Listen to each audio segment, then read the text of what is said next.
morning, everyone. Love to see everyone here, always. We love you. Alright. Sebelum kita mulai beribadah, bisa tolong matikan notification telepon saudara-saudari. Before we start, can you turn off all the notification on your phone? Thank you. Okay. Before we begin, let's quiet our hearts before the Lord and let us set aside everything else and focus on Him alone. Mari kita siapkan hati dengan berdoa secara pribadi. Mari kita arahkan hati kita tertuju pada Tuhan saja.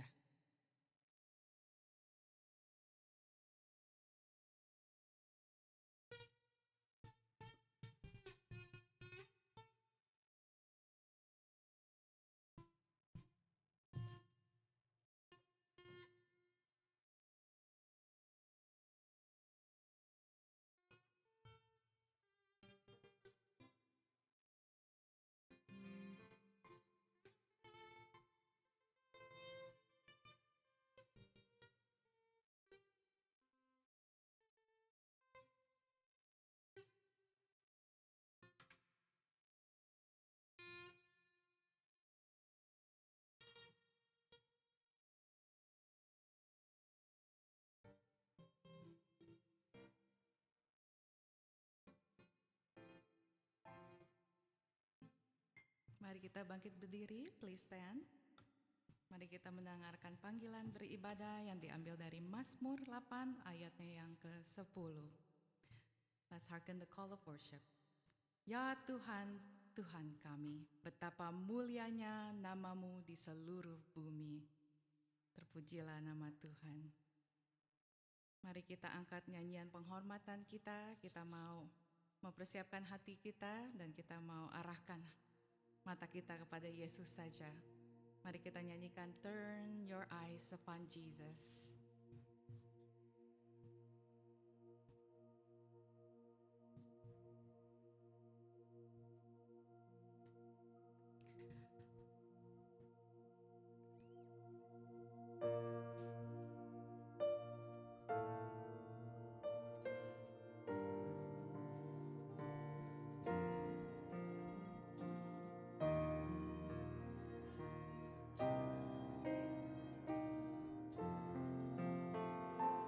Turn your eyes.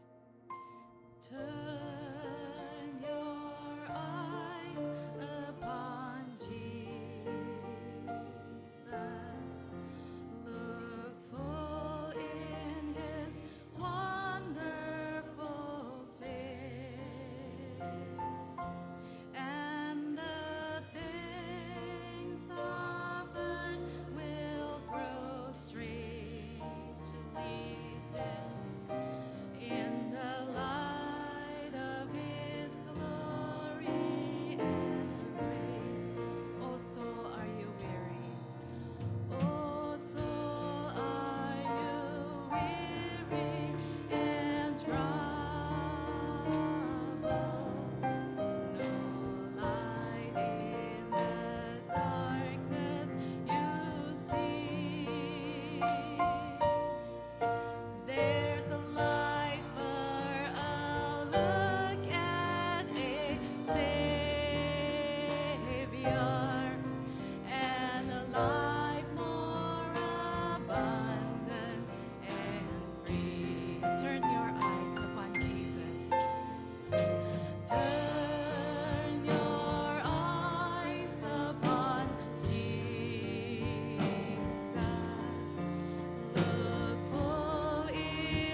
syukur kita. Please remain standing as we lift up our prayer of thanksgiving. Our Father in heaven, thank you Lord for this wonderful morning. Tuhan, terima kasih Tuhan untuk pagi yang begitu cerah. Thank you Lord that we can gather here to worship you. Tuhan, terima kasih Engkau telah mengizinkan kami untuk beribadah di tempat ini. Thank you Lord for your presence in our life and also for your guidance. Tuhan, terima kasih untuk selalu berada bersama kami dan selalu membimbing kami di setiap langkah kami. Thank you Lord for your forgiveness of sins so we can forgive others. Tuhan, terima kasih untuk pengampunan dosa kami, sehingga kami bisa mengampuni orang lain. Bapa, berkatilah hamba-hambamu yang akan melayani hari ini. Biarlah Tuhan memberkati dan berbicara melalui mereka, melalui Pastor Paul, Pastor Steve, dan juga semua guru sekolah minggu. Lord, please anoint all your servants today. Use them and speak through them. For Pastor Paul, Pastor Steve, and all the Sunday school teachers. Terima kasih Tuhan. Dalam nama Tuhan Yesus kami berdoa. Amin. You may sit.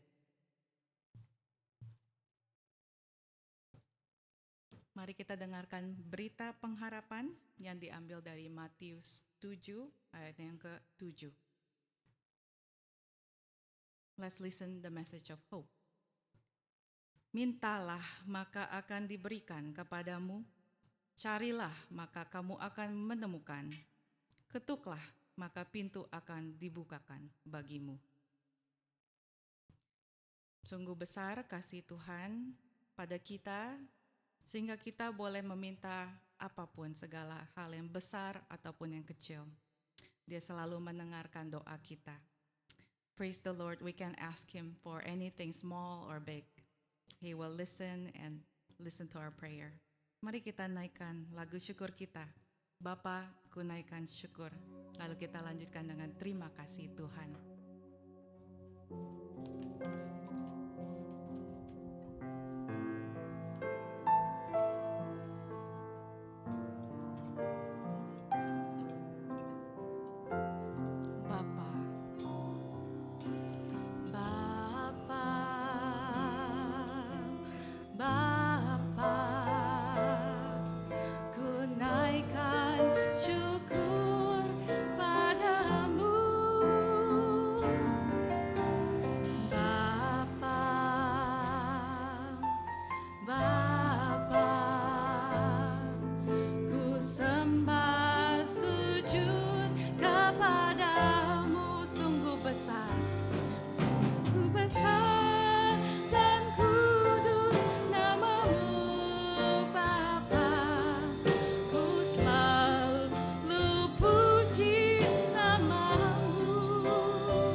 duduk, mari kita dengarkanlah berita pengampunan yang diambil dari Yohanes 1 ayatnya 4 dan 5. Let's listen to God's message of forgiveness.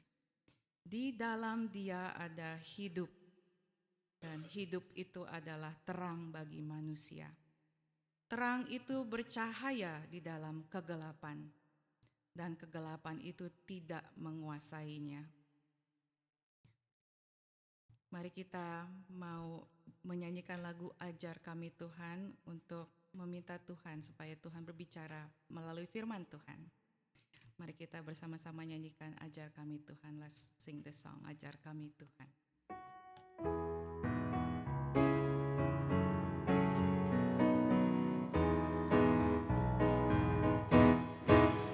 Ajar kami Tuhan menghitung hari-hari, agar kami beroleh hati bijaksana.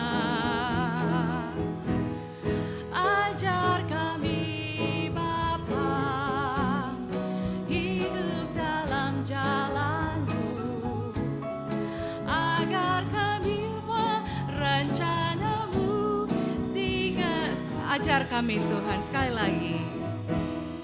Ajar kami Tuhan menghitung hari-hari, agar kami beroleh hati bijaksana.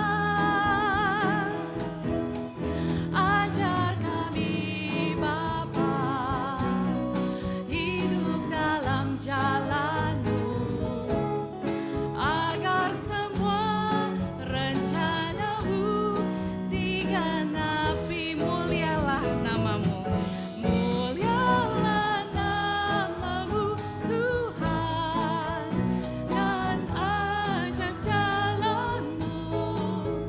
Pimpin kami di setiap waktu. Besar setiap-Mu Tuhan, agunglah karya-Mu. Yesus kami bersyukur padamu. Yesus kami bersyukur padamu. Yesus kami bersyukur padamu.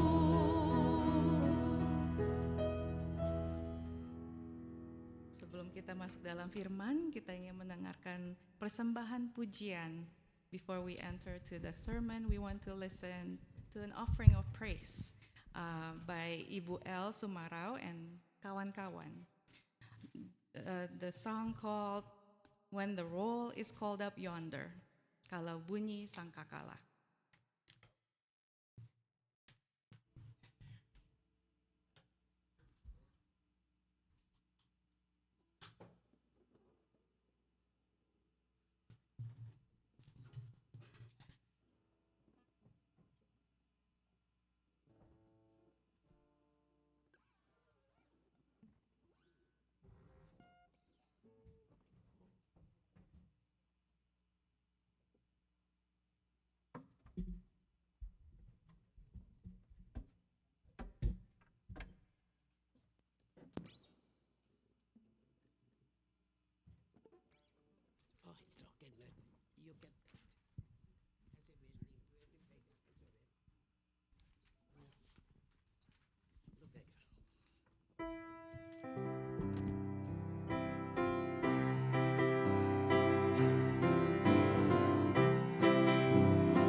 When the roll call up yonder, the Monica is ready. Yeah?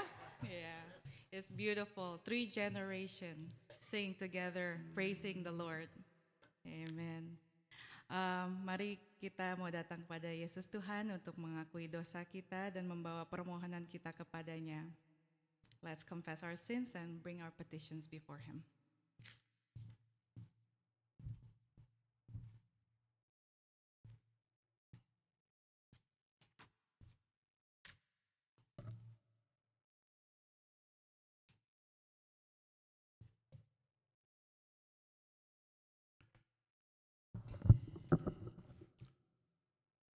Saudara-saudara, kita akan terus berdoa buat Om Gifong. We will continue praying for our brother Om Gifong, Papa dari Pinky dan Ping An, the father of Ping An and Pinky. Kondisinya lemah, jadi kita minta Tuhan bermurah hati memberikan kekuatan dan kesembuhan kepadanya. He is weak, so we pray that the Lord will give him strength and healing.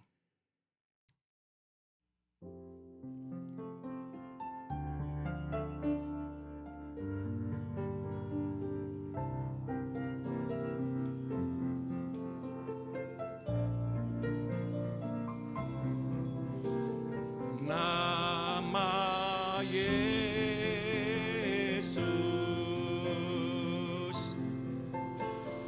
memulihkan.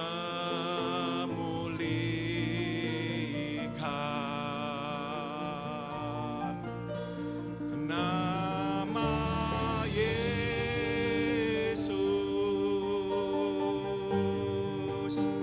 menyembuhkan.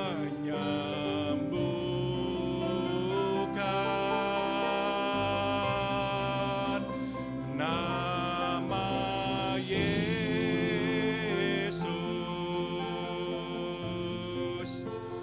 beriku harapan,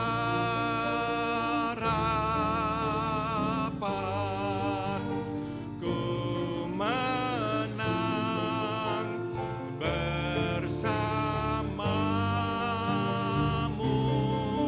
Tuhan.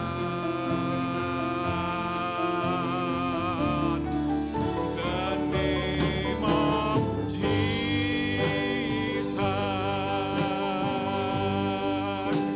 it restores me. The name of Jesus,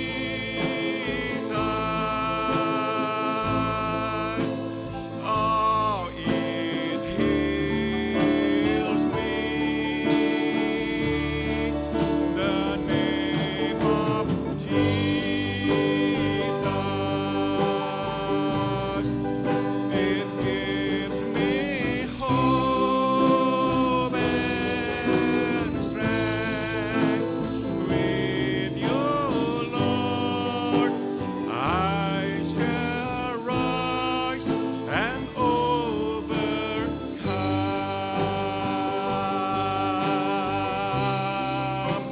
With you, Lord, I shall rise and overcome.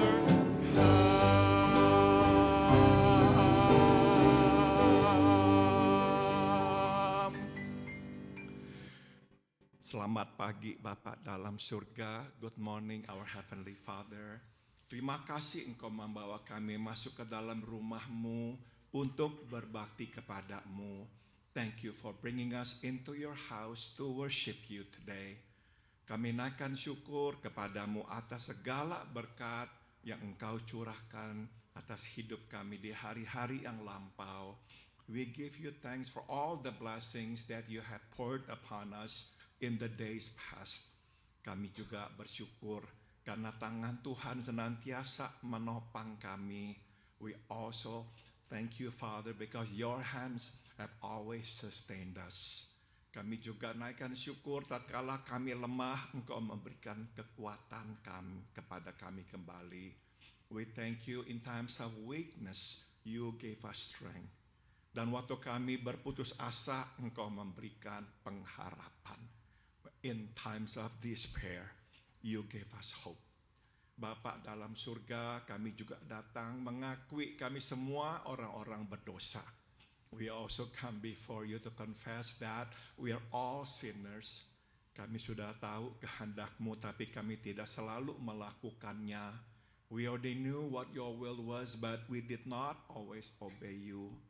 Ampuni kami, basuh kami dengan darah putra-Mu Yesus yang Kau sudah cucurkan di kayu salib buat kami. So we pray, may you forgive us and may you wash us clean with the blood of your Son Jesus shed on the cross for our sins.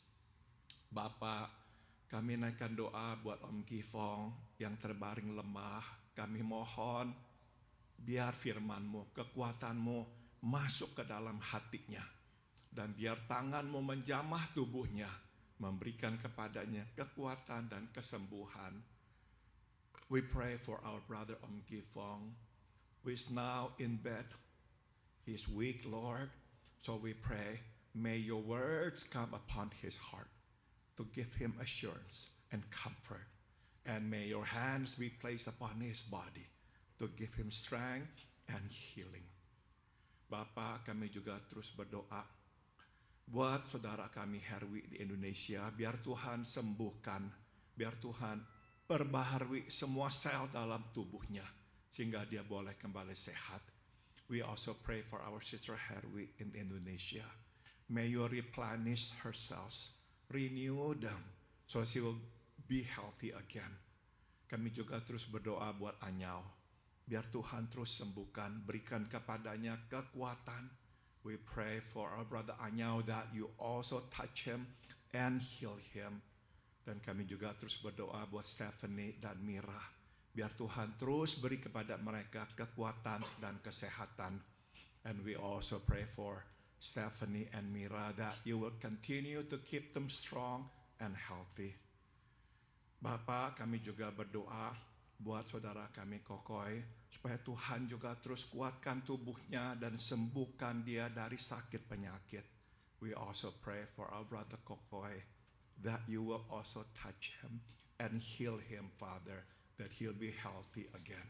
Kami juga berdoa buat Budi, buat Cilina di Indonesia, biar Tuhan kuatkan mereka, biar mereka bisa berjalan. We pray for our brother Budi and our sister Lina in Indonesia, that you will strengthen them, that they can stand and walk again freely. Kami berdoa juga ya Bapak buat Susan dan Dewi. Biar Tuhan juga sembuhkan, bersihkan tubuh mereka dari sakit penyakit. We pray for our sisters Dewi and Susan that you will cleanse their bodies and heal them. Kami berdoa juga buat Benita, buat Hans, supaya Tuhan terus berikan kepada mereka kekuatan dan tubuh yang sehat. We pray for Benita and Hans that you will give them strength and keep their bodies healthy. Kami berdoa juga buat Pilar, supaya Tuhan jamah lututnya yang sakit sehingga dia bisa berjalan tanpa rasa sakit. Juga buat Irawan, biar Tuhan juga jamah sehingga lututnya sembuh. We pray for Irawan and for Pilar that you will touch their knees so that they can walk again freely without pain. Kami naikkan doa buat Om Arthur. Berilah kepada Om kekuatan menjalani perawatan minggu demi minggu. We pray for Om Arthur, Lord, that you will grant him strength so that he can go through the treatment week after week. Bapa, kami juga naikkan doa buat Andri, buat Engkau Pardi, buat Ci Ina di Indonesia. Biar Tuhan bersama mereka, biar Tuhan pelihara ingatan, memori mereka, dan kuatkan tubuh mereka. We pray, Father, for our sister Andri, our sister Ina in Indonesia, and also our brother Pardi, that you will keep their memories intact and that you will keep their bodies healthy. Kami mohon kekuatan bagi Ling Ling, bagi Inci Sinta, Bagi engkau Dave, biar Tuhan beri mereka kekuatan merawat orang yang mereka kasihi. We pray Father for Ling Ling and for our brother Dave and our sister Shinta, that you will give them strength so that they can continue caring for their loved ones. Kami berdoa buat Ci Alwan. Kami bersyukur makin hari jantungnya makin sehat, biar Tuhan terus kuatkan. We thank you Father that each day our sister Alwan is getting stronger. May you continue to strengthen her and keep her healthy. Kami juga terus berdoa buat Ai Ratna. Kami bersyukur dia bisa hadir, biar Tuhan terus kuatkan tubuh Ai Ratna. We pray for our sister Ratna. We thank you that she's here today, Lord. May you continue to touch and to heal Ai Ratna. We also pray, Father, for our brother Fabian in Indonesia, that you will also heal him and keep him healthy. Kami juga berdoa buat Esther, buat Sandra, biar Tuhan terus beri mereka kekuatan dan kesehatan. And we pray for Sandra and Esther that you will continue to keep them strong and healthy. Bapak, kami juga berdoa buat bekas tetangga kami Norma, biar Tuhan bersamanya dan memberkatinya. We pray for former neighbor Norma, wherever she is, that you will be with her and that you keep her strong and healthy. Biarlah ya Tuhan Kau menjawab seluruh doa kami yang kami panjatkan kepadamu. Engkau tahu pergumulan kami masing-masing. Biar Tuhan buka jalan. Lord, we pray for our brothers and sisters who have been praying, have been petitioning their requests before you. May you hear their prayers. May you grant their wishes. May you help them and open the way for them. Terakhir Bapak, kami naikkan doa buat saudara Gregory dan Reni yang telah menjadi bagian keluarga kami di sini selama beberapa waktu, yang akan kembali ke Florida. Biar Tuhan menyertai mereka dan terus memimpin langkah hidup mereka dan memberkati mereka. And last but not least, Father, I'd like to pray for our brother Gregory and our sister Reni, who have been a part of our church family all this time, and they are about ready to return to Florida. We pray, may you be with them every step of the way. May your blessings, your goodness, and your mercy follow them all the days of their lives. Kami naikkan doa ini sekarang di dalam nama Tuhan kami Yesus Kristus. We pray all of this in the name of Jesus our Lord. Amen. Saudara-saudara, mari kita membuka firman Tuhan, kitab 1 Samuel pasal 2. Will you please turn your Bible to the book of 1 Samuel chapter 2.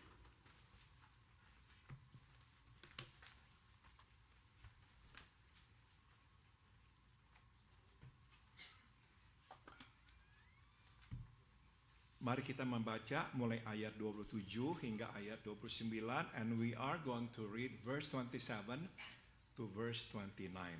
Mari kita bangkit berdiri. Please stand for the reading of the scripture.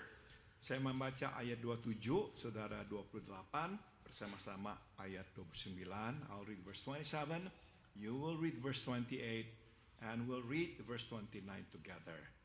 27. Seorang abdi Allah datang kepada Eli dan berkata kepadanya, beginilah firman Tuhan, bukankah dengan nyata aku menyatakan diriku kepada nenek moyangmu ketika mereka masih di Mesir dan takluk kepada keturunan Firaun.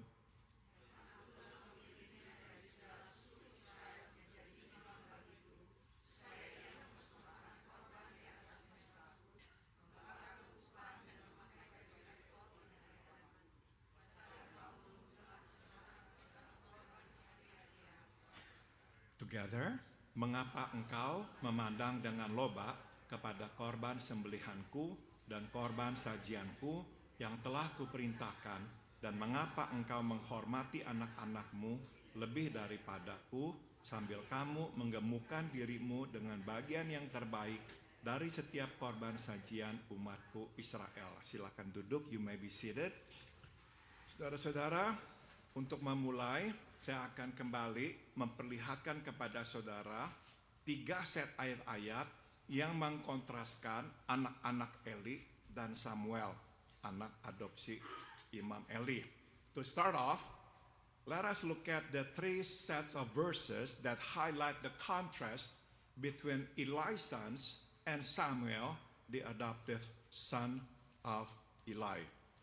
Yang pertama, saudara, adalah di pasal 2 ayat 11 dan 12, First chapter 2 verses 11 and 12. Kemudian Elkana pulang ke rumah di Ramah, tapi anak itu, yaitu Samuel, melayani Tuhan di bawah bimbingan Imam Eli. Anak-anak Eli orang-orang dursila, mereka tidak mengindahkan Tuhan. So here's the first one. Mari kita lihat yang kedua, let's see the second one, yaitu pasal 2 ayat 17 dan 18. Dosa anak-anak muda ini, anak-anaknya Eli, begitu besar di hadapan Tuhan karena mereka memandang rendah persembahan korban buat Tuhan. Sedang Samuel melayani Tuhan. So this is the second one. Let's see now the third one. Pasal 2 ayat 25 dan 26. Anak-anaknya Eli tidak mendengarkan teguran ayah mereka karena adalah kehendak Tuhan untuk mematikan mereka.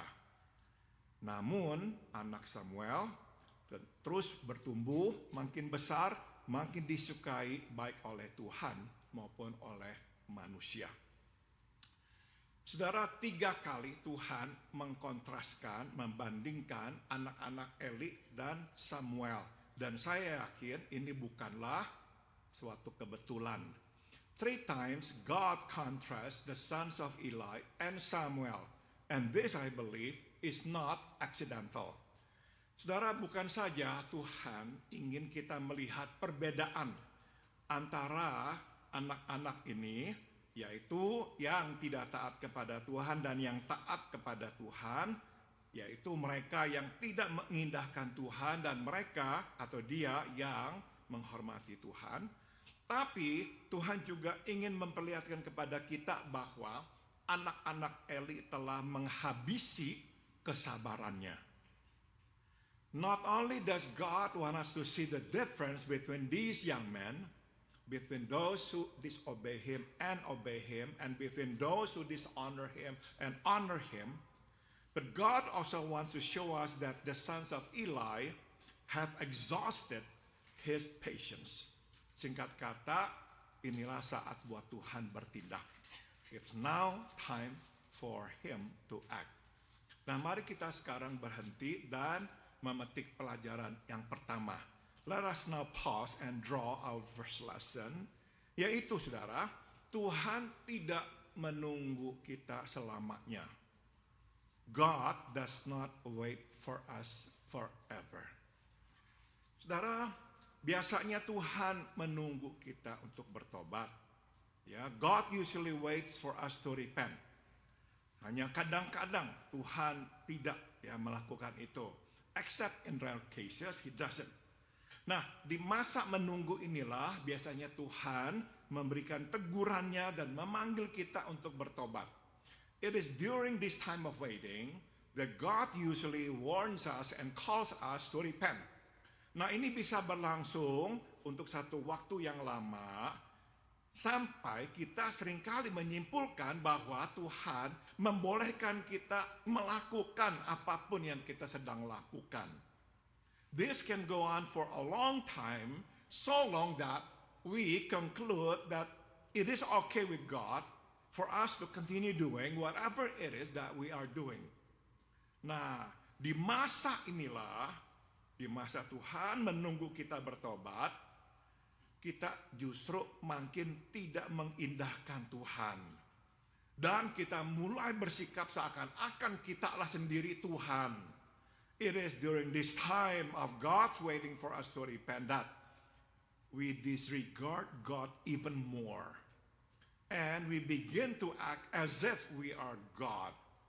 Nah, ini akan berlangsung terus sampai satu titik Tuhan berkata, sudah cukup, waktunya saya bertindak. And this goes on until God says, enough. It's time to act. Saudara, saya telah melihat Tuhan bertindak dengan cepat, menghukum orang yang berdosa kepadanya. I have seen God act swiftly and punish those who sin against Him right away. Tapi saya juga telah melihat Tuhan bertindak lama sekali, sampai-sampai sepertinya tidak ada konsekuensi atas dosa yang diperbuat oleh orang. But I've also seen God act so slowly that there seems to be no repercussion for their sins. Nah, dalam kebingungan saya berpikir kok Tuhan tidak adil. In my confusion, I thought God was unfair. Jadi saya bertanya, mengapakah engkau menghukum orang-orang ini dengan begitu keras dan segera, sedangkan orang-orang ini kok tidak? So I asked the Lord in my confusion, why did you punish this man severely and swiftly, but you let this other man off the hook? Nah, sekarang saya sudah tua, saya bisa melihat lebih jelas. But now I'm old, I can see more clearly. Dan ini yang saya lihat. Saya lihat bahwa orang yang menerima hukuman segera lebih beruntung daripada orang yang tidak menerima hukuman dengan segera. I see that those who receive swift punishment were more fortunate than those who did not. Betul, karena dihukum mereka harus menderita di tangan Tuhan, tapi untuk kebaikan mereka sendiri. Yes, they must suffer in the hands of God, but it is for their own good. Mereka bertobat dan menerima kesempatan kedua. They repented and got a second chance. Sebaliknya saya melihat ada orang-orang yang sepertinya kok biasa-biasa aja tidak mendapatkan hukuman. Nah, di mata saya sepertinya mereka kok bahagia. Tapi akhirnya saya tahu dan saya lihat mereka menderita lebih besar. Conversely, for time being, those who refuse to repent seem happier. But in the end, they suffered more loss.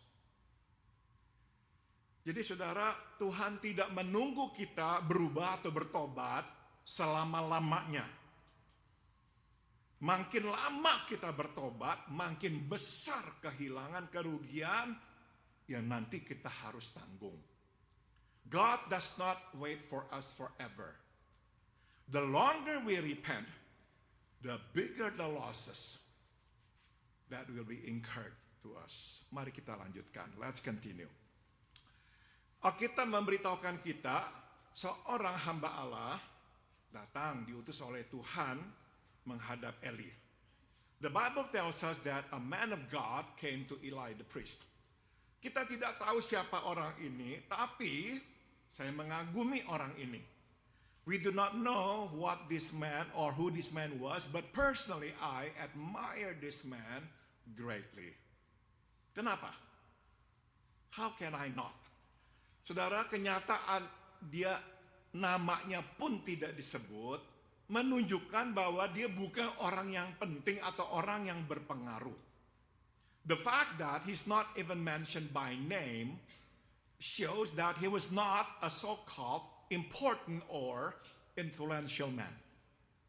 Namun orang ini, saudara, mempunyai keberanian menyampaikan teguran yang keras itu kepada Imam Eli.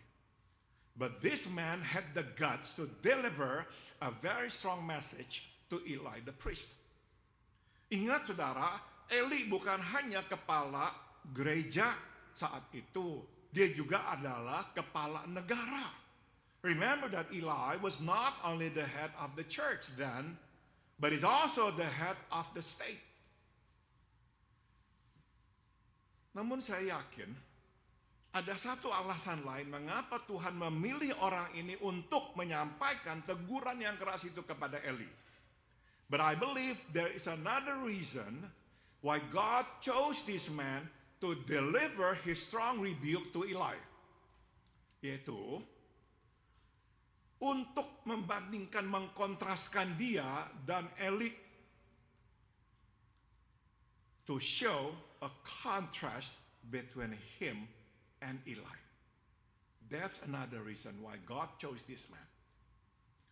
Saudara, berlawanan dari Eli yang menghormati anak-anaknya di atas Tuhan, orang ini menghormati Tuhan di atas Eli. You see, contrary to Eli, who honored his sons above God, this man had rather honored God than Eli. Ingat saudara, besar kemungkinan orang ini adalah jemaat Eli sendiri. Keep in mind that most likely this man was a member of the church that Eli pastored. Dan berlawanan dari Eli yang berkata satu hal, berbuat hal yang lain, orang ini dan berita yang disampaikannya sama konsisten.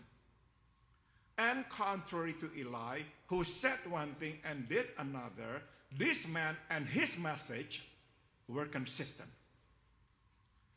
Saudara, orang seperti inilah yang dicari Tuhan untuk menjadi pembawa beritanya, yaitu orang yang konsisten. This is the kind of person whom God looks for to be his messenger. Consistent. Saya tayangkan gambar Billy Graham karena beliau adalah salah seorang hamba Tuhan yang konsisten.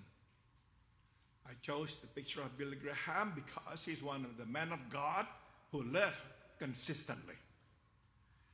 Saudara, saya pernah berbicara dengan seorang hamba Tuhan yang setengah bergumul dengan persoalan pribadinya. Once I spoke to a Christian minister who was struggling with personal problem. Saya ingat apa yang dikatakannya di ujung percakapan kami. I also remember what he said at the conclusion of our conversation. Selama ini saya mengajar orang untuk mempercayakan hidup mereka ke tangan Tuhan. All this time, he said, I've taught people to entrust their lives in the hands of God. Saya beritahukan bahwa Allah itu dapat dipercaya. I told them that God is trustworthy. Sekaranglah waktunya bagi saya membuktikan kepada orang bahwa saya hidup sesuai dengan perkataan saya. Now it's time for me to prove to them that I live by my words. Inilah waktu bagi saya sekarang untuk mempercayakan hidup saya ke tangan Tuhan. It's now my turn to entrust my life in the hands of God. Consistent. Saudara, kadang pengajaran atau firman datang terlebih dahulu. Pengalaman datang kemudian. At times, teaching or words come first. Experience comes later. Kita memberitahu orang sesuatu sepenuhnya dari firman Tuhan karena kita sendiri belum pernah mengalaminya. We tell people something based on what the Bible says because we have no experience dealing with that issue. Bertahun-tahun waktu saya melayani, saya memberitahu orang tentang bagaimana menghadapi hantaman-hantaman dalam keluarga, terutama bagaimana membina anak-anak untuk berjalan bersama dengan Tuhan. For years I told people about what to do when life's pressures come and also what to do in raising up our children to walk with the Lord. Nah, ini semua saya dapati dari firman Tuhan. I learned all this from the Word of God. Pengalaman datang kemudian. Experience came later to me and Santi. Waktu kami mengalaminya, di saat itulah kami dituntut untuk konsisten. When that experience came, we were asked by the Lord to live consistently, to trust Him. Benar-benar mempercayakan kami semua, anak-anak kami kepada Tuhan. Namun ada kalanya, saudara, pengalaman datang terlebih dahulu, pengajaran dan firman datang kemudian. But there are times when experience comes first, and teaching or words come later. Sesuatu terjadi dalam hidup kita yang mengharuskan kita benar-benar beriman dan bergumul dengan Tuhan. Something happens that requires us to stretch our faith and wrestle with God. Nah, dari pengalaman itulah kita mempelajari sebuah pelajaran rohani yang baru. And out of that experience, we learn a new spiritual lesson. Belum lama ini saya mendengar wawancara Kay Warren. Waktu ditanya tentang bagaimana engkau menghadapi kematian anakmu yang membunuh diri itu. Nah, dia memberikan pelajaran yang diperolehnya. Not long ago, I saw this interview with Kay Warren, the wife of Pastor Rick Warren. We know that they lost their son who committed suicide. Their son had a series of mental illness since he was 7 years old. Yes, since he was 7 years old, he was already diagnosed with depression and later with bipolar disorder and other mental illnesses. Dia berkata, dia belajar, berharap, terus, dan yang kedua, mempercayai misteri Tuhan. She said she learned, first of all, to keep hope alive. Hope. So she went back to the Bible, learned from the Bible, and she received strength because she received hope. Tapi di saat yang bersamaan dia belajar mempercayai Tuhan yang misterius karena tidak mudah mengerti Tuhan. Mengapa memberikan kepada mereka seorang anak yang sejak kecil menderita gangguan mental sampai akhirnya mengakhiri hidupnya.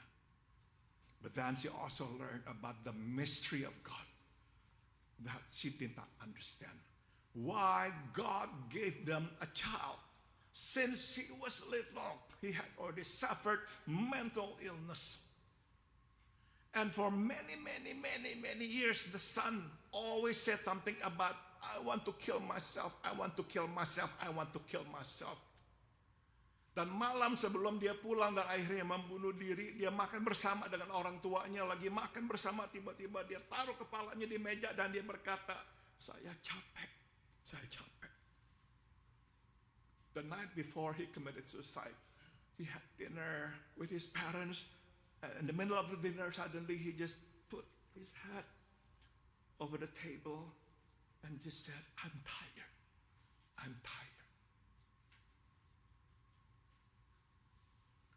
The mystery of God. So we hope, but we also learn to accept the mystery of God. Jadi itu yang kadang-kadang terjadi, saudara-saudara. Pengalaman datang terlebih dahulu. Pelajaran datang kemudian. So at times that's what happens. Experience comes first. Teaching or words come later. Tapi saudara, tidak jadi soal yang mana datang dahulu. Yang penting adalah kita hidup konsisten. But it doesn't matter which come first.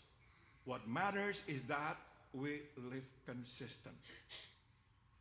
Kita mengatakan sesuatu sepadan dengan perbuatan kita. Dan perbuatan kita sepadan dengan perkataan kita. What we say matches what we do. And what we do matches what we say.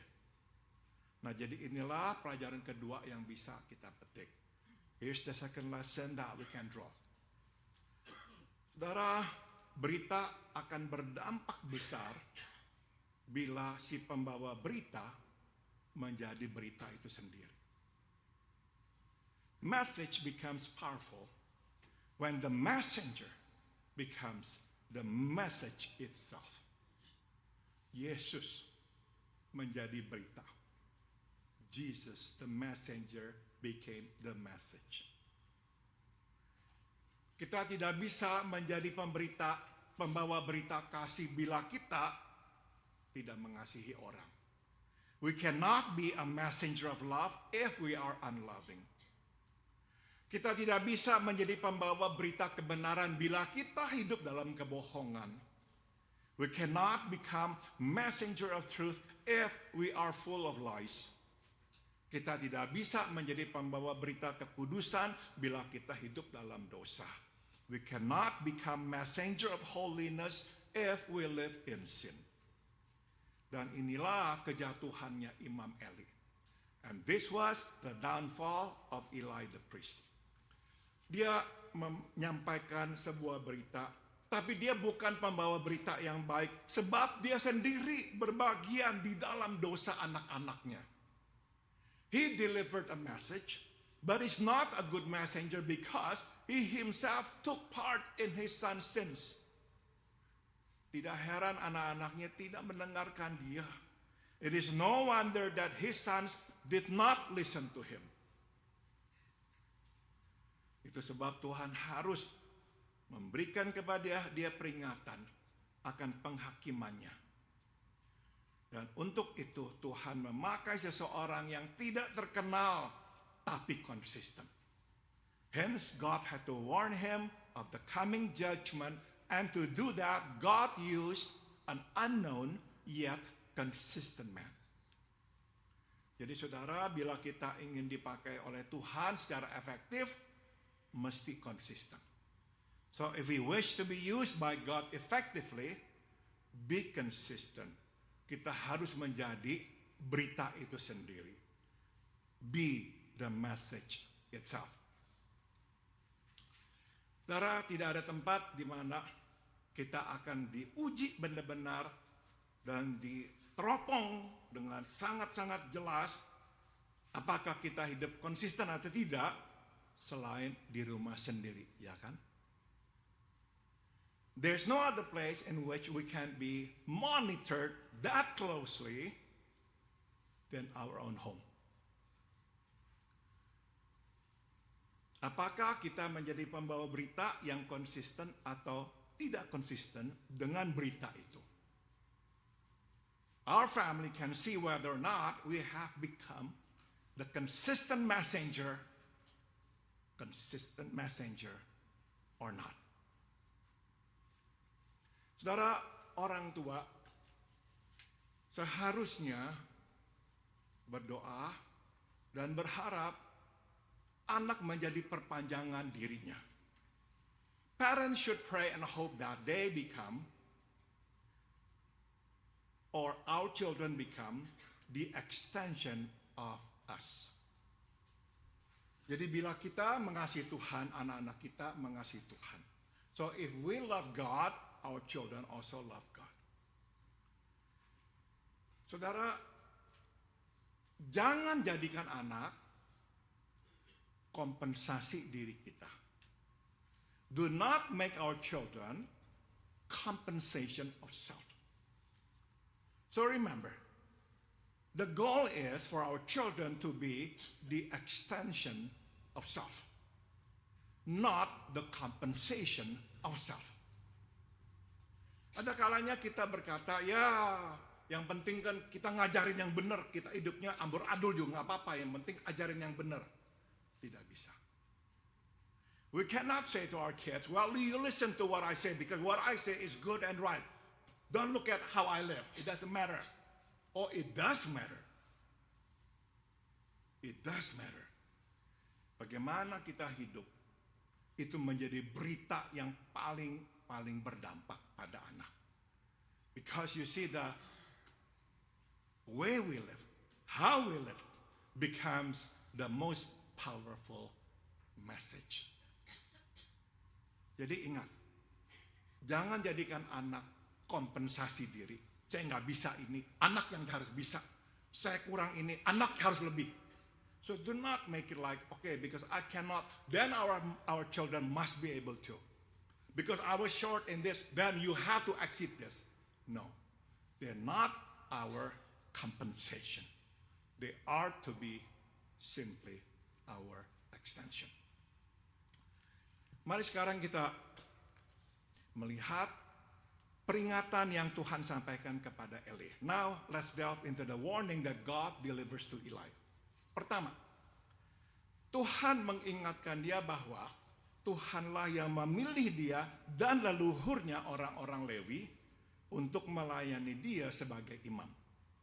Firstly, God reminds him that it's He who chose him and all his predecessors, the Levites, to serve him as priest. Kedua, Tuhan mengingatkan Eli bahwa dialah Tuhanlah yang telah menyediakan kebutuhan para imam dari persembahan yang orang berikan kepada Tuhan. Secondly, God reminds Eli that it's He who has provided for their needs from the offering that people brought to the Lord. Mari kita berhenti sejenak. Let's pause first. Biarkan kata-kata ini berdering di hati kita. Let these words ring in our hearts. God chooses, God provides. Will you say it with me, please? God chooses, God provides. Nah, jadi ini pelajaran berikut yang bisa kita petik. Here's the second lesson we can learn. Tuhan tidak akan meninggalkan orang yang dipilihnya. Tuhan akan menyediakan buat orang yang dipilihnya. God will never abandon those He chooses. God will provide for those He chooses. Jadi manakala kita sedang ragu, apakah Tuhan akan mencukupi kebutuhan kita? Ingat ini. Dia yang telah memilih kita akan menyediakan kebutuhan kita. Whenever we are in doubt, whether God will provide for our needs, remember this. He who has chosen us will provide for us. Salah satu ayat kesukaan saya adalah dari Kejadian 22:14. One of my favorite Bible verses is Genesis chapter 22 verse 14. Di atas gunung Tuhan akan disediakan. On the mount of the Lord it shall be provided. Ini kisah kehidupan saya dan saya yakin ini kisah kehidupan kita semua, ya kan? This has been the story of my life with Santi. And I'm sure it's the story of your lives as well. Naiklah ke atas gunung Tuhan. Bawa permohonan dan kebutuhan kita, maka akan disediakan. Go to the mount of the Lord. Bring all our needs and petitions, and it shall be provided. Dan bila saya boleh tambahkan satu saja kata di ayat ini, kata itu adalah kata entah bagaimana. If I could add one word to that verse, it would be somehow. On the mount of the Lord, it shall somehow be provided.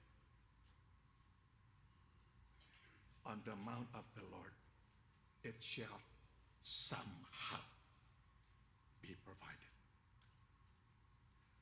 Jadi, udah taruh iman kita pada Tuhan. Dan dengan cara yang tak dapat kita bisa bayangkan, Dia akan menyediakan. Place our faith in the Lord, and in ways we cannot even imagine, He will provide for us. Mari kita lanjutkan. Let's continue. Hamba Tuhan itu kemudian menyampaikan teguran ini kepada Imam Eli. The man of God then delivers the rebuke to Eli. Mengapa engkau memandang dengan loba kepada korban sembelihanku yang telah kuperintahkan, dan mengapa engkau menghormati anak-anakmu lebih daripadaku, sambil kamu menggemukkan dirimu dengan bagian terbaik dari setiap korban sajian umatku Israel. Nah, sekarang kita mengerti mengapa Allah begitu marah kepada Imam Eli. Now we know why the Lord God was angry at Eli the priest. Dia mengambil bagian dalam dosa anak-anaknya, yaitu dia makan daging-daging yang dirampas oleh anak-anaknya dari persembahan orang. He took part in his son's sins by eating the meat his sons ripped off from the offerings people brought to the Lord. Mari kita berhenti dan bertanya, mengapakah dia melakukan itu? Let's pause and ask, why did he do that? Why did Eli do that? Hanya ada satu jawaban. There's only one answer. Yaitu saudara-saudara, Eli tidak puas dengan porsi yang Tuhan berikan kepadanya. Here's the answer. Eli was not content with the portion that God gave him. Saudara, di kitab Imamat 7, 31 dan 32, dengan jelas Tuhan memberikan perintah apa yang mesti diserahkan dan diambil oleh para imam, yaitu dada dan paha atau pundak dari hewan persembahan. Dan yang buat Tuhan adalah lemak yang nantinya harus dibakar. God specified in Leviticus what was to be given to the priest, the breast and the right thigh or shoulder of the animal, and what's to be given to God, the fat that is to be burned.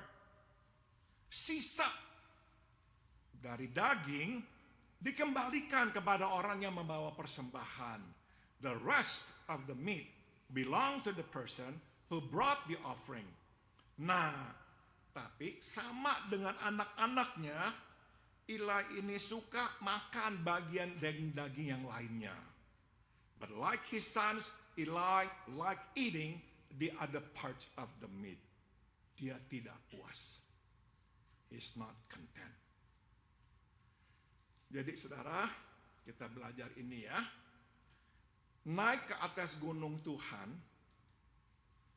tidak hanya berarti naik membawa kebutuhan kita kepada Tuhan, tapi juga menaruh diri kita di bawah otoritas dan kehendak Tuhan. Going to the mount of the Lord does not only mean going to God with our need, but it also means placing ourselves under the authority and the will of God. Berarti naik ke gunung Tuhan, kita menerima yang Tuhan sediakan buat kita. It means we accept His provision. Jadi ini pelajaran berikut yang bisa kita petik. Here's then another lesson which we can learn. Di atas gunung Tuhan juga berarti di dalam jumlah yang Tuhan tetapkan. In the mount of the Lord also means in the amount of the Lord. Kita tidak bisa naik ke atas gunung Tuhan dan menuntut Tuhan memberikan sesuai jumlah yang kita inginkan. We cannot go to the mount of the Lord and then demand that God give us the amount that we want. No. Jadi kalau naik ke atas gunung Tuhan, terima apa yang Tuhan sediakan. So if we go up to the mount of the Lord, accept the provision God gives. Coba kita dengarkan nasihat yang Paulus berikan kepada Timotius, anak rohaninya. Please listen to the advice that Paul gives to Timothy, his spiritual child. Memang ibadah itu kalau disertai rasa cukup, memberi keuntungan besar sebab kita tidak membawa sesuatu apa ke dalam dunia dan kita pun tidak dapat membawa apa-apa keluar. Ibadah disertai rasa cukup. Ibadah dapat juga diterjemahkan kesalehan. Godliness with contentment. Ini yang terhilang dalam hidup Imam Eli. That's what's missing in Eli's life.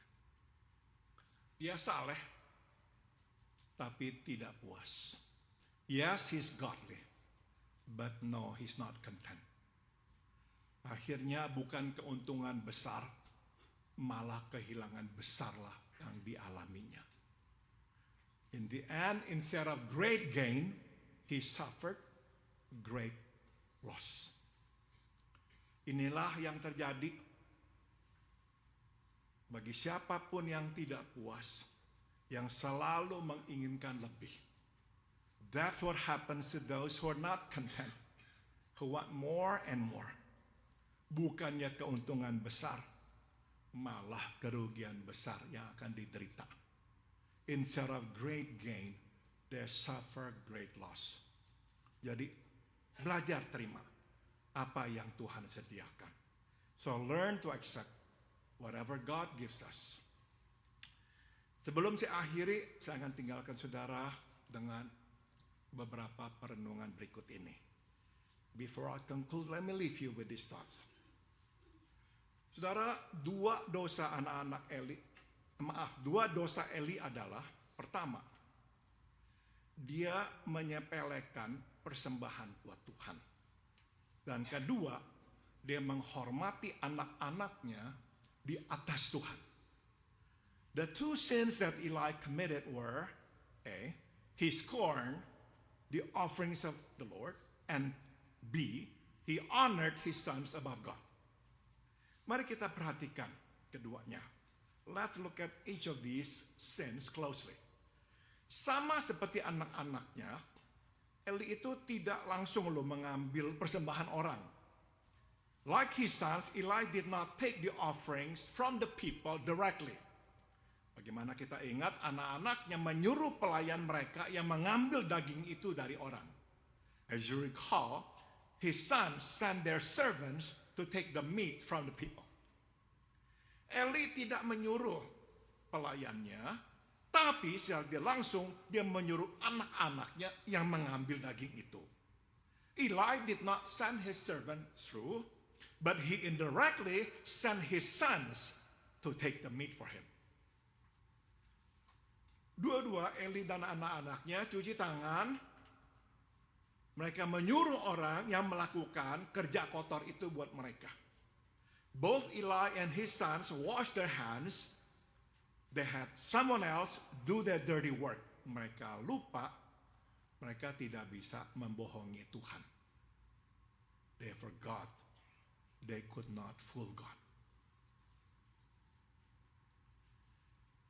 Jadi ingat saudara, kita tidak bisa membohongi Tuhan.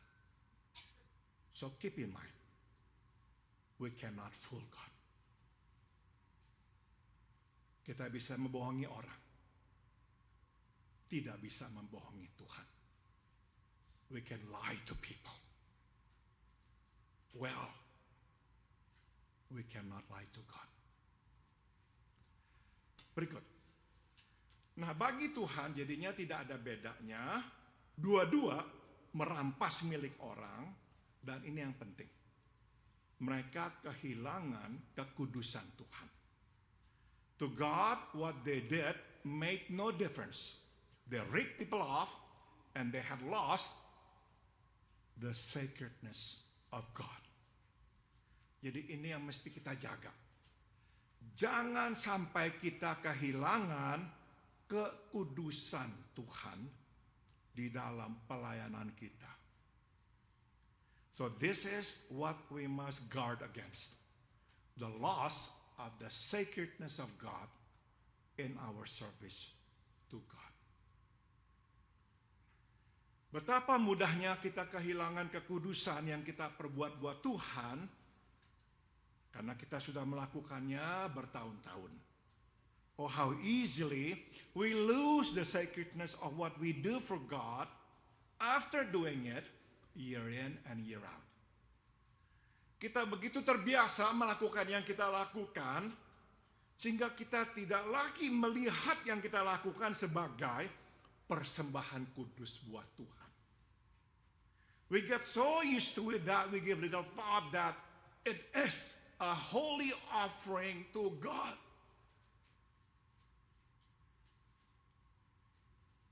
Jadi kita mesti mengerjakan pekerjaan Tuhan dengan serius dan dengan penuh hormat, sebab tidak ada persembahan yang kita berikan kepada Tuhan yang tidak kudus.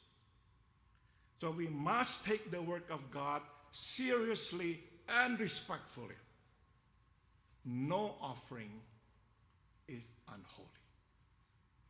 Whatever we do for God is never unholy. So treat it as holy. Do not lose the sacredness of God in what we do. Terakhir, Tuhan menegur Eli karena dia menghormati anak-anaknya di atas Tuhan. God rebuked Eli for honoring his sons above him. Nah, mungkin kita bertanya-tanya dengan cara apakah Eli menghormati anak-anaknya. Perhaps you wonder, how did Eli honor his sons? In what way? Saudara, kata hormat secara harfiah berarti memberatkan. The word used for honor here literally means to give weight. Eli memberatkan anak-anaknya lebih daripada Tuhan. Eli gave more weight to his sons than to God. Atau lebih spesifik, Eli lebih memberatkan relasinya dengan anak-anak ketimbang relasinya dengan Tuhan. Or to be specific, Eli gave more weight to his relationship with his sons than to his relationship with God. Singkat kata, Eli lebih peduli relasinya dengan anak-anak daripada relasinya dengan Tuhan. Eli was more concerned about his relationship with his sons than with God. Eli lebih peduli perasaan anak-anaknya daripada perasaan Tuhan. Eli cared more about his son's feelings than God's. Saudara, saya sering berkata ini kepada orang tua. Terutama suatu mereka sedang berhadapan dengan anak-anak mereka yang memberontak. I sometimes say this to parents who are struggling with their children, who are rebelling against them and against God. Saya katakan, engkau harus sampai ke titik di mana engkau berani kehilangan anak-anakmu. I always tell them, you must come to a point in which you are willing to risk losing them for you to be effective and for you to win them over. Makin orang tua takut kehilangan anak, makin kehilangan anak. The more afraid we are of losing our children, yes, the closer we are of losing our children. Betapa mudahnya kita jatuh ke dosa yang sama. Lebih memberatkan relasi dengan orang ketimbang relasi dengan Tuhan, ya kan? Oh, how often do we fall into the same sin of giving more weight to our human relationship than to God? Kenapa? Kita tidak rela, kita takut kehilangan kasih dari orang yang kita kasihi, ya kan? An issue is that we don't want to lose the love or the approval of someone we care about. Saya tahu ini susah. I know this is hard. I know this is hard. But at the end of the day, we must be willing to risk losing them so we can be effective with them. Karena Eli menaruh anak-anaknya di atas Tuhan, dia kehilangan segalanya. Because Eli put his sons first, He lost all. Dia kehilangan anak-anaknya. Dia kehilangan rahmat Tuhan. He lost his sons. They all died. And he lost God's favor. Mari kita berdoa.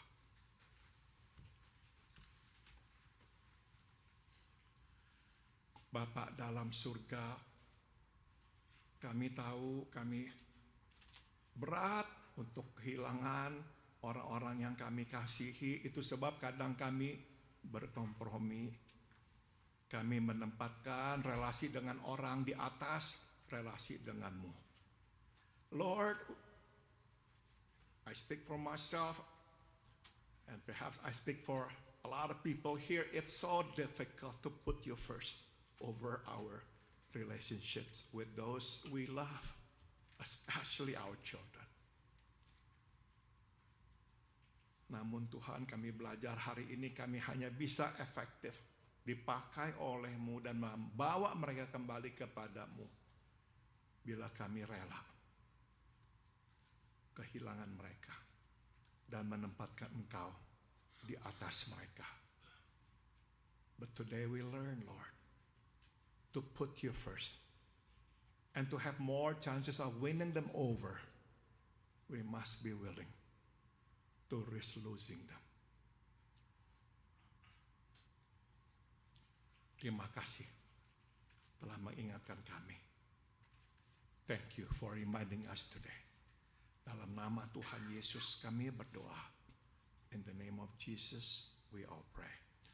Segala perkara dapat ku tanggung di dalam Dia yang memberi kekuatan. Tuhan Yesus penolong dan sahabat. Tetap percaya Tuhan setia. Segala perkara dapat ku tanggung di dalam Dia yang memberi kekuatan. Tuhan Yesus penolong dan sahabat. Tetap percaya Tuhan setia. Tetap percaya Tuhan setia. Tetap percaya Tuhan setia.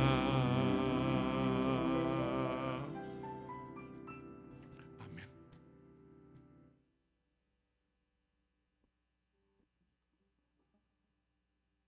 Terima kasih Pastor Paul untuk firman-Nya. Untuk meresponi firman Tuhan, mari kita bangkit berdiri. Please stand, kita akan menyanyikan lagu Through It All. Through it all, God will never abandon those He chose. He will provide what we need to stand firm and be consistent somehow. Melalui semua hal, Tuhan tidak pernah meninggalkan orang pilihannya. Ia akan menyediakan segala sesuatu yang kita butuhkan untuk berdiri teguh dalam iman kita. Dan supaya kita bisa konsisten. Mari kita nyanyikan Through It All.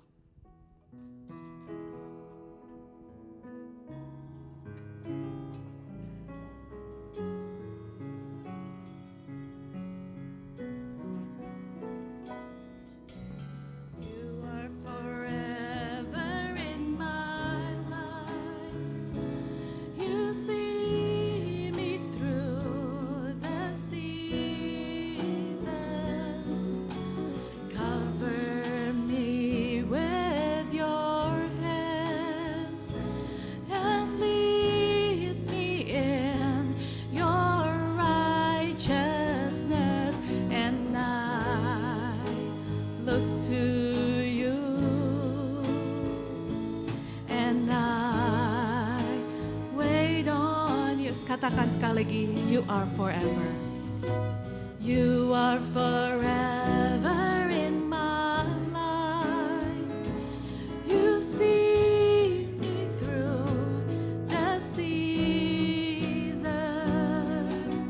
Cover me with your hand and lead me in your righteousness.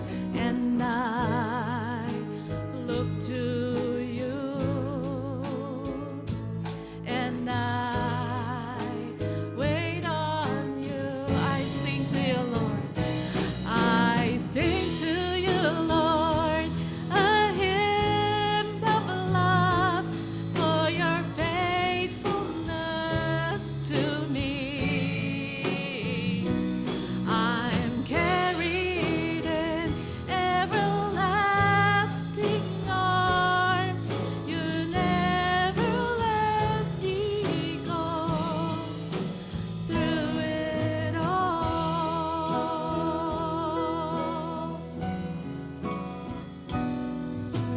You are forever in my life. You see me through the seasons. Cover me with your hand and lead me in your righteousness. And I look to you, and I wait on you. Sing with all your soul. I'll sing with you, Lord, a hymn of love for your faithfulness to me. I'm carried in everlasting arms. You never let me go through it all. Sing it, hallelujah.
You may sit down. Silakan duduk.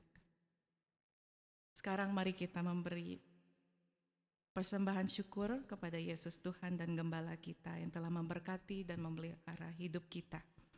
Saya meminta kesediaan Asher untuk maju ke depan. Now let us come and bring our offering thanksgiving to our Jesus, our Lord and Shepherd, who has blessed us and provided for all our needs. Mari kita berdoa. Bapa, Engkau adalah gembala kami yang baik. Lord, you are our good shepherd. Bapa, Engkau provide everything that we need. Bapa,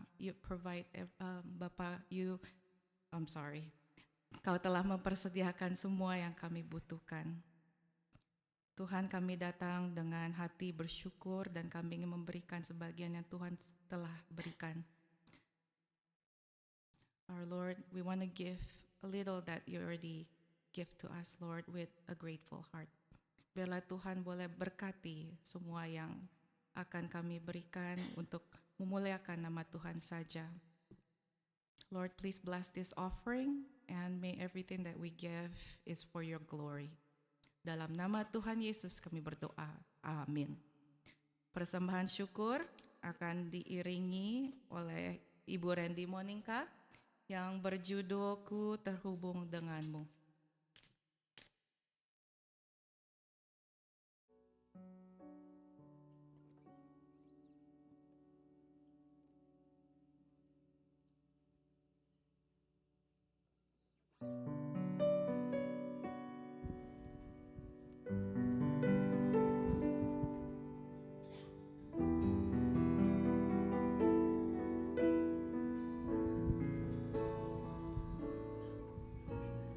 Kasih-Mu layakkan seluruh hidupku,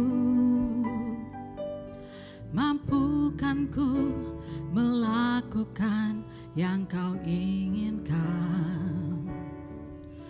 Tak bisa ku terlepas, Kau menggenggam tanganku, ingin lebih mengenal pribadi-Mu.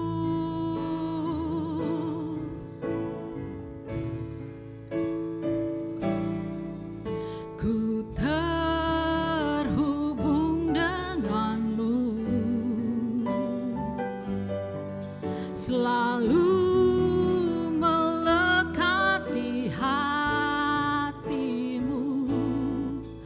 Firman-Mu itulah dasar hidupku yang berdaulat atasku.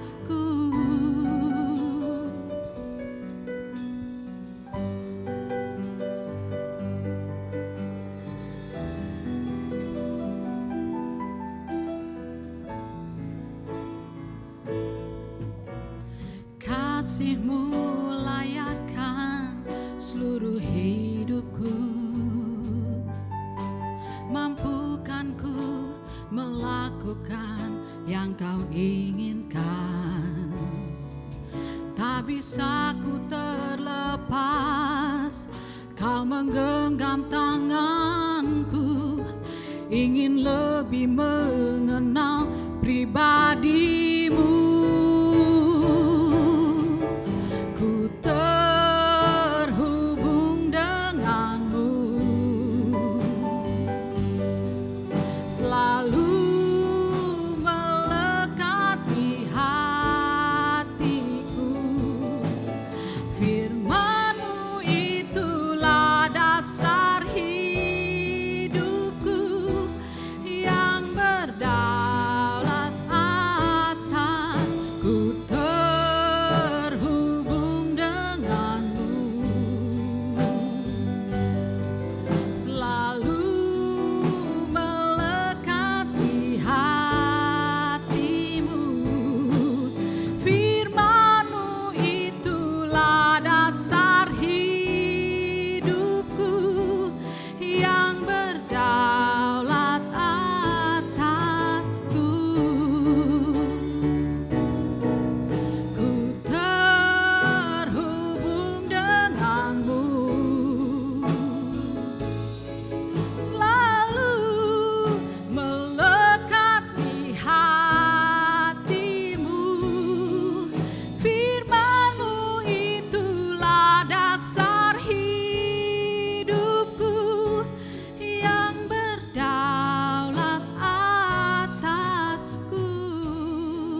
Thank you, Jirendi, for the beautiful song. That's our desire to be close with God. Yeah, always close with God. Mari kita tutup ibadah kita dan kita mau nyanyikan lagu Ku mau berjalan dengan juru selamatku. I want to walk with my Savior. That's the song. Let's stand up. Please stand.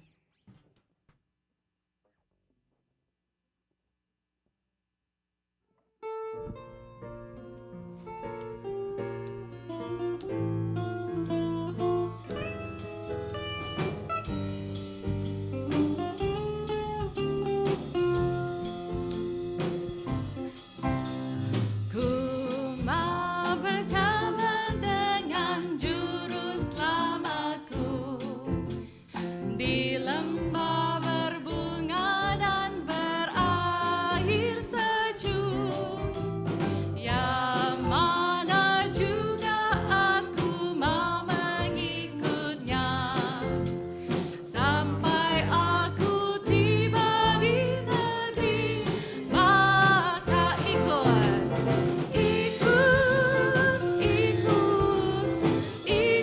Tuhan Yesus, ya aku tetap mendengar dan mengikutnya.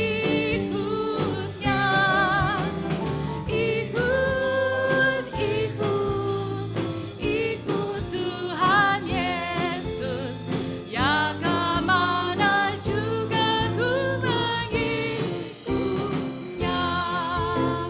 Ku mau berjalan dengan juru selamatku di lembah gelap, di badai yang menderu. Aku tak takut di bahaya apapun, bila ku dibimbing tangan Tuhanku. Katakan ikut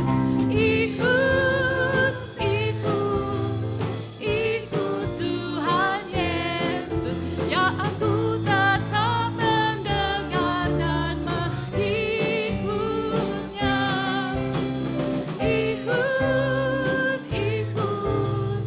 Ikut Tuhan Yesus, ya kemana juga ku mengikutnya.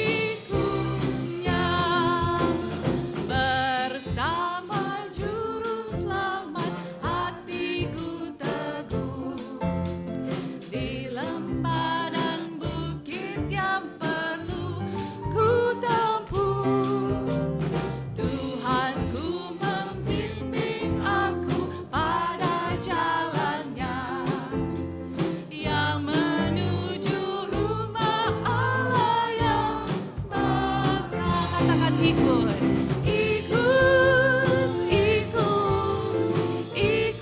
Tuhan Yesus, ya aku tetap mendengar dan mengikutnya.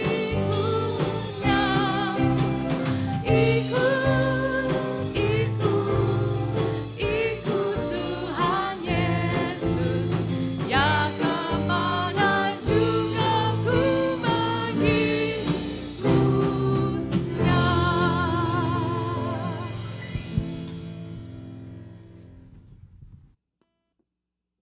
Mari kita menerima berkat Tuhan. Let us now receive the benediction. Biarlah kasih karunia dari Tuhan kita Yesus Kristus, may the grace of our Lord Jesus Christ, biarlah kasih yang tak berkesudahan dari Allah Bapa, may the unceasing love of God the Father, dan biarlah persekutuan serta kekuatan dari Roh-Nya yang kudus beserta dengan kita sekalian. And may the fellowship and the power of His Holy Spirit be with us all dari sekarang sampai kita berjumpa dengan Tuhan kita Yesus di sorga nanti.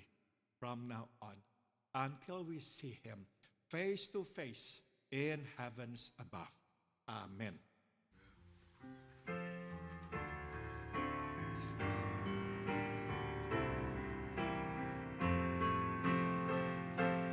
Puji Allah Bapa Putra, puji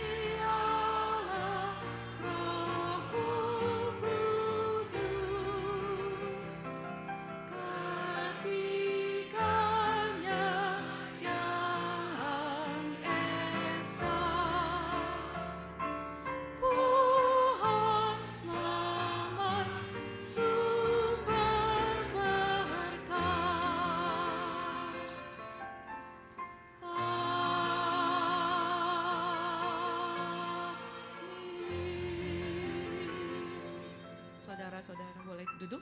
You may sit. Saya akan membacakan pengumuman di bahasa Indonesia. The English version will be on the monitor. Pengumuman pertama berhubung dengan Thanksgiving Week. Tidak ada persekutuan pria atau persekutuan wanita bulan ini. Yang kedua, minggu depan tanggal 16 November akan ada pengumuman untuk para peserta retreat yang akan diberikan oleh panitia. Harap peserta retreat menghadirinya. Yang ketiga, terima kasih kepada semua saudara yang sudah membantu Lifeline untuk menjangkau yang belum percaya pada acara Halloween Outreach, baik melalui sumbangan candy atau mendoakan acara itu. Acara berjalan dengan sukses, ada kurang lebih 450 orang dari komunitas yang datang. Pengumuman yang keempat, hari ini akan diadakan latihan paduan suara. Yang kelima, terima kasih bagi semua yang sudah ambil bagian dalam pelayanan hari ini. Tuhan memberkati.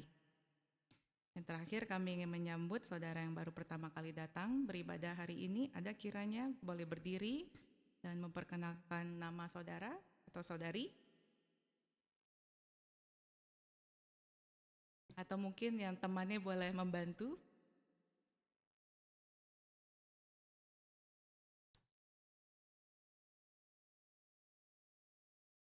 Nggak ada ya? Hah? Okay, thank you everybody for continue faithfully coming here. Selamat ulang tahun, kami ingin mengucapkan selamat ulang tahun untuk Diana Van, 10 November. Pak Chandra Gunawan, 12 November, happy birthday. Oh, anak saya Joshua Mentik, 13 November. Arthur Owen, 15 November. And then Pastor Stevie, oh ini bukan, ini Stevie. This is the Pastor Steve punya anak ya. Stevie Campodonico, 15 November. Happy birthday.